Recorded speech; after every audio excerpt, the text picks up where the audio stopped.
प्रभु की स्तुति करो। प्रभु यीशु मसीह के गौरवशाली नाम में मैं आप सभी को हमारी होसन्ना मिनिस्ट्री की ओर से हार्दिक बधाई देता हूं। प्रभु आपको आशीर्वाद दें और आपकी रक्षा करें। मेरा परमेश्वर आपको इस पूरे दिन भरपूर अनुग्रह प्रदान करे। प्रिय मित्रों, आज हम पवित्र शास्त्र से एक सुंदर श्लोक पढ़ेंगे। मैं भजन 17 श्लोक 15 पढ़ रहा हूं। ध्यान से सुनिए। यदि मैं धर्मी हूं तो मैं तेरा मुख देखूंगा। जब मैं जागूंगा तो मैं तेरे मुख को देखकर अपनी इच्छा पूरी करूंगा। प्रिय मित्रों, इस भजन को देखिए। हम कई बेहतरीन बातें सीख सकते हैं, क्योंकि मैं धर्मी हूं शब्द एक भाग है, लेकिन मैं तेरा मुख देखूंगा शब्द दूसरे पहलू को दर्शाता है। इसके अलावा उत्कृष्टता के मोती जैसा एक तीसरा अनुभव भी है। मैं तेरे मुख को देखकर अपनी इच्छा पूरी करूंगा। आज मैं इस अंश में आपसे एक शब्द कहूंगा। मैं कहना चाहता हूं कि मैं अपनी आशा पूरी करूंगा। आज ये कहने में कोई संदेह नहीं है कि धरती पर ऐसा कोई व्यक्ति नहीं है जिसके पास आशा न हो। हर व्यक्ति को किसी न किसी चीज से बहुत उम्मीदें होती हैं, चाहे वो शिक्षा के क्षेत्र में हो, या रोजगार के क्षेत्र में, या फिर कृषि के क्षेत्र में, चाहे वो परिवार के क्षेत्र में हो या फिर निजी जीवन के क्षेत्र में। ऐसा कोई व्यक्ति नहीं है जिसके पास आशा न हो। व्यक्ति के चारों ओर बहुत सी आशाएं होती हैं। आज व्यक्ति आशाओं के घेरे में ही जीता रहता है। लेकिन हमारे पास किस तरह की आशा है? आइए इसे एक प्रश्न के रूप में लें। कुछ लोगों की सांसारिक आशाएं हो सकती हैं। उन्हें धन, सुख, आकर्षण और शक्ति की बहुत सी आशाएं हो सकती हैं। वे उस ओर कदम बढ़ाते हैं और प्रयास करते हैं। मैं उनके बारे में बात नहीं करना चाहता, लेकिन इस भक्त के हृदय में जो इच्छा है उसे देखिए। आपके स्वरूप के दर्शन से मैं अपनी आशा पूरी करूंगा। यानी उनके स्वरूप के दर्शन की उन्हें बहुत आशा है। प्रभु को देखने की, उनकी वाणी को सुनने की, प्रभु के मुख के प्रकाश में जीने और अपना जीवन जीने की इच्छा। आज उस आशा को देखो। हम कितने लोगों में ऐसी चाहत देखते हैं? कितने लोग ऐसी चाहत के साथ जी रहे हैं? परमेश्वर, जो हृदय के रहस्यों को खोजता है, उसे अवश्य पता होगा। आप भजन 42 के पहले छंद में एक सुंदर वचन भी पढ़ेंगे। जैसे हिरण जल की धाराओं के लिए तरसता है, वैसे ही है परमेश्वर, मेरा मन तेरे लिए तरसता है। ये कितना उत्तम वचन है। जैसे हिरण जल की धाराओं के लिए तरसता है। एक प्यासा हिरण पानी के लिए कैसे तरसता है? उसकी कितनी लालसा होती है, उसकी कितनी लालसा होती है। इस बारे में सोचो। एक प्यासा हिरण पानी की कितनी उत्सुकता से खोज करता है। देखो और देखो, क्या प्यासा हिरण पानी की धाराओं को देखता है और देखता है कि वे क्या है, वे कहाँ जाती है, यहां क्या है, क्या हम फिर से वापस नहीं आएंगे, क्या अब ये इतना जरूरी है? जैसे ही कोई छोटा सा झरना दिखाई देता है, जैसे ही पानी के कुंड दिखाई देते हैं, वो भाग जाता है, क्योंकि वो प्यास इस हिरण के लिए है। और प्यासा हिरण अगर जल की धाराओं के लिए तरसता है, तो भक्त उसका वर्णन इस तरह करता है। देखो, हे ईश्वर के प्यारे बच्चे, मेरी पूरी आत्मा तुम्हारे लिए तरस रही है। हम उन लालसाओं में जितने गहरे उतरेंगे, उतनी ही मधुर दुनिया हमें दिखेगी। ये एक आध्यात्मिक दुनिया होनी चाहिए। ये एक आध्यात्मिक दुनिया होनी चाहिए। उस दिन हम उस आध्यात्मिक स्थान में खुशी को छू पाएंगे। उसे देखने की इच्छा, उसके रूप को देखने की इच्छा, उसके साथ संवाद करने की, उसके साथ समय बिताने की, उसके साथ रहने की, उसके साथ रहने की इच्छा कितनी उत्कृष्ट है। और आज इस वाक्य के सामने अगर हम खड़े हों, तो हमारे पास किस तरह की उम्मीदें हैं? हमारे पास किस तरह की इच्छा है? हमारे पास किस तरह की इच्छा है? हमें इस पर गंभीरता से विचार करना चाहिए। मैं आपको एक और शब्द भी याद दिलाऊंगा, जो 63वें भजन का दूसरा छंद है। मैं 63वें भजन का दूसरा छंद पढ़ रहा हूं। मैं पवित्र मंदिर में तेरे पास बड़ी आशा लेकर आया हूं, ताकि तेरी शक्ति और तेरी महिमा देखूं। मैं प्रतीक्षा कर रहा हूं। मैं आशा के साथ प्रतीक्षा कर रहा हूं। मैं तेरी शक्ति और तेरा प्रभाव देखना चाहता हूं। प्रिय भाइयों, देखिए मानव स्वभाव कैसा है। मेरी शक्ति, मेरा पराक्रम, मेरी शक्ति, मेरी योग्यता, मेरा अहंकार मनुष्य में ही बसा हुआ है। हम चाहे कोई भी काम करें, हम अपनी योग्यता को देखते हैं, हम अपनी ताकत को देखते हैं, हम अपनी शक्ति को देखते हैं। लेकिन जो कुछ भी हमारे सामने है, वो मेरे परमेश्वर की शक्ति से है। मेरे परमेश्वर की शक्ति से, मेरे परमेश्वर की शक्ति से। क्या हम परमेश्वर की शक्ति और प्रभाव को खोज पाएंगे? क्या हम देख पाएंगे? क्या हमारे पास आशा होगी? क्या हमारे पास आशा होगी?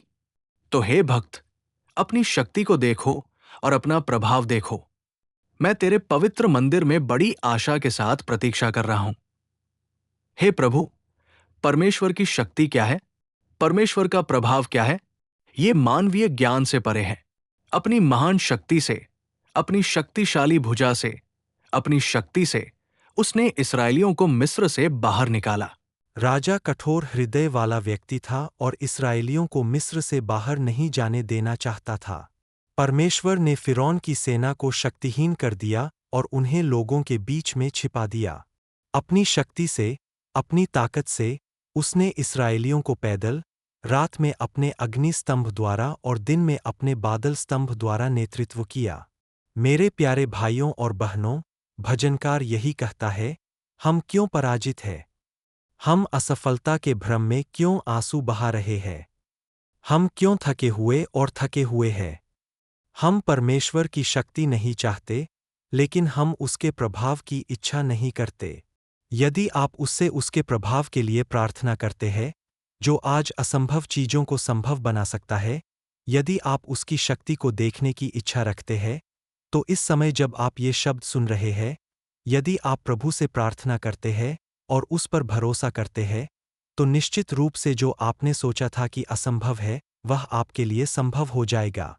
आपने जो सोचा था, मैं नहीं कर सकता, आप करने में सक्षम होंगे। आप जो थके हुए और भयभीत थे, वह मेरे कारण नहीं था। तब एक महान और शानदार जीत हासिल होगी। आपको इससे बेहतर अनुभव कभी कहीं नहीं मिलेगा। आपको उसकी शक्ति को देखने की इच्छा होनी चाहिए। मैं आपको एक और छोटी सी बात भी याद दिलाना चाहता हूं, वह यह कि मैं भजन 84 का दूसरा श्लोक पढ़ रहा हूं। हे प्रभु, मेरी आत्मा मंदिर परिसर को देखने के लिए तरस रही है। यह कमजोर होती जा रही है। देखिए, यहाँ तीसरा अनुभव है, मंदिर परिसर को देखने की इच्छा। ये शब्द थोड़े अजीब लग सकते हैं। हमारी कुछ यात्राओं में हम कुछ बेहतरीन जगह देखना चाहते हैं। हमें अमेरिका जाना है। अगर नहीं, तो हमें ऊटी जाना है। मुझे वहां जाना है। मुझे यहाँ जाना है। यह देखने की इच्छा हर किसी की होती है। हर कोई भ्रमण पर आनंद लेने की पहल करता है। इसी संदर्भ में हमें भगवान के मंदिर में जाना है। क्या किसी को भगवान के मंदिर को देखने की ऐसी इच्छा होती है? सप्ताह में एक बार भगवान के मंदिर में जाना और उनकी पूजा करना भी कितना लापरवाह स्वभाव है। लेकिन इस भक्त के दिल में इच्छा देखिए। इच्छा को देखो। मंदिर परिसर को देखने की इच्छा। मैं भगवान के मंदिर परिसर को कब देखूंगा? मैं उनके परिसर में कब खड़ा होऊंगा? मेरे प्यारे, उनके परिसर की इतनी इच्छा क्यों है? उनकी उपस्थिति में, उनके मंदिर में पूर्ण खुशी है। जो लोग लगाए गए हैं, वे फलेंगे फूलेंगे। वे किसी भी तरह से फलेंगे फूलेंगे। उन्हें असीम आशीर्वाद मिलेगा और वे सभी की कृपा में छिपे रहेंगे और उच्च स्थान पर जा सकेंगे। जो व्यक्ति भगवान के घर के आंगन में लगाया जाता है, केवल इतना ही नहीं, बल्कि उनका घर उनकी महिमा से भर जाता है। हमें भगवान के घर के आंगन, भगवान के पवित्र मंदिर को कम नहीं आंकना चाहिए। यह उनका निवास स्थान है। यह उनकी महिमा है। यह वह स्थान है जहां उनकी महिमा निवास करती है। उस आंगन को देखो और उनके घर में अच्छाई को देखो। वहां बहुत सारी अच्छाइयां है। वहां अच्छाइयां है। वहां पूरी खुशी है। वहां प्रगति है। और आज, क्या हम उस आंगन को इतने सारे आशीर्वादों के साथ देखने की उम्मीद कर रहे हैं? नहीं तो कुछ लोगों से पूछो, तुम भगवान के घर कब गए थे? वे कहते हैं, हम क्रिसमस के त्योहार पर गए थे। फिर कब जाओगे? वे कहते हैं, हमें क्रिसमस के त्योहार पर फिर आना चाहिए। कुछ लोग भगवान के घर जाते हैं। वे कब जाते हैं? वे कहते हैं, वे तब जाते हैं जब उन्हें सुविधा होती है। दूसरे लोग तब जाते हैं जब उन्हें सुविधा होती है। वे जब भी मुसीबत में होते हैं, भगवान के घर जाते हैं। वे जाते हैं। ये सब बहुत दुखदाई बातें हैं। लेकिन एक भक्त के दिल में इच्छा को देखो। हमारी क्या इच्छा है? हम क्या देखने की उम्मीद करते हैं? हम किस ओर भाग रहे हैं? क्या हम उनके घर का मूल्य जानते हैं? देखो, मैं तुम्हें राजा दाऊद के बारे में कुछ बताता हूँ। उसके पास राजा के लिए एक महल है। उसके पास राजसी सुख है। राजा के लिए इससे कम कुछ नहीं है। हम सभी अच्छी तरह से जानते हैं। उसके पास दोस्त, नौकर और परिचारक है। उसके पास अपना समय बिताने के लिए एक नृत्यशाला है। वह राजा जिसके पास इतना धन था, जब राजा ने कहा, मैं हमेशा के लिए भगवान के घर में निवास करूंगा, उसने परमेश्वर के घर में वह आनंद पाया जो राजसी सुखों में नहीं था। उसने परमेश्वर के घर में वह आनंद पाया जो राजसी सुखों में नहीं था। उसने परमेश्वर के घर में वह आनंद पाया जो धन, शक्ति, अधिकार और प्रभाव में नहीं था। इसीलिए, यद्यपि मेरे पास वह महल है, मेरे पास इतना धन है, इतना बल है, मेरे पास कुछ भी कम नहीं है। मैं तेरे घर में सदा वास करूंगा। मैं एक और बात कहूंगा, मैं तेरे घर में सदा वास करूंगा, इसलिए भलाई और दया मेरे पीछे पीछे आएगी। क्योंकि जो परमेश्वर के आंगनों पर आशा रखता है, भलाई और दया उसके पीछे पीछे आएगी। परमेश्वर के घर का आशीर्वाद यह है कि गौरैयों को तेरे घर में घर मिले। हम दाऊद के हृदय में यह इच्छा देखते हैं कि तेरे घर के आंगनों में अपना सिर छिपाने के लिए जगह हो। उसने कहा, मैं उसके द्वार पर प्रतीक्षा करूंगा। मेरे प्यारे भाइयों, ऐसी इच्छा हमें आध्यात्मिक मूल्यों की ओर ले जाती है। इसके अलावा, परमेश्वर का घर हमें उसमें मौजूद अच्छी चीजों के साथ ले जाता है। मैं तुम्हें 3 बातें बताने आया हूं। पहली है, उसका चेहरा देखने की इच्छा। दूसरी है, उसकी शक्ति और महिमा को देखने की इच्छा। तीसरी है, उसके मंदिर के प्रांगण को देखने की इच्छा। आइए हम ऐसी इच्छा से आध्यात्मिक रूप से मजबूत बनें। आइए हम प्रभु के नजदीक जाएं। आइए हम अच्छी चीजें प्राप्त करते हुए गवाह के रूप में खड़े हों। आइए हम अपना सिर झुकाएं और एक छोटी प्रार्थना करें। मैं आपको नमस्कार करता हूँ, अद्भुत पिता, जीवन के प्रभु। मेरी आंखें, मैं आपको नमस्कार करता हूँ। दुनिया में बहुत से लोग हैं जो हमारे सामने उम्मीदें रखते हैं। हम अपनी आंखों से उन लोगों को देखते हैं जो कई उम्मीदों के घेरे में ले जाए जा रहे हैं। लेकिन हमें आपकी निजी संपत्ति के रूप में किस तरह की आशा रखनी चाहिए, जिसका नाम आपके नाम पर रखा गया है? आपके शास्त्रों से हम ध्यान करते रहे हैं। हमारे पिता, भजनहार, एक ऐसे व्यक्ति थे जो आपके रूप के दर्शन से संतुष्ट होने की आशा रखते थे। ऐसा लगता है कि वह एक ऐसा व्यक्ति है जो आपकी शक्ति और महिमा को देखने की आशा रखता है। वह आपके मंदिर के प्रांगण को देखना चाहता है।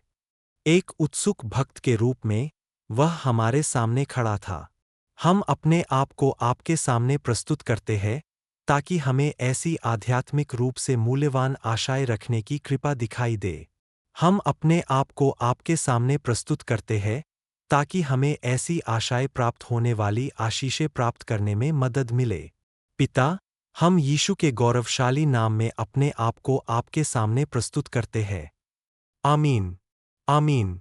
प्रभु यीशु मसीह के नाम पर एक बार फिर होसन्ना मंत्रालयों की ओर से आप सभी को हार्दिक बधाई।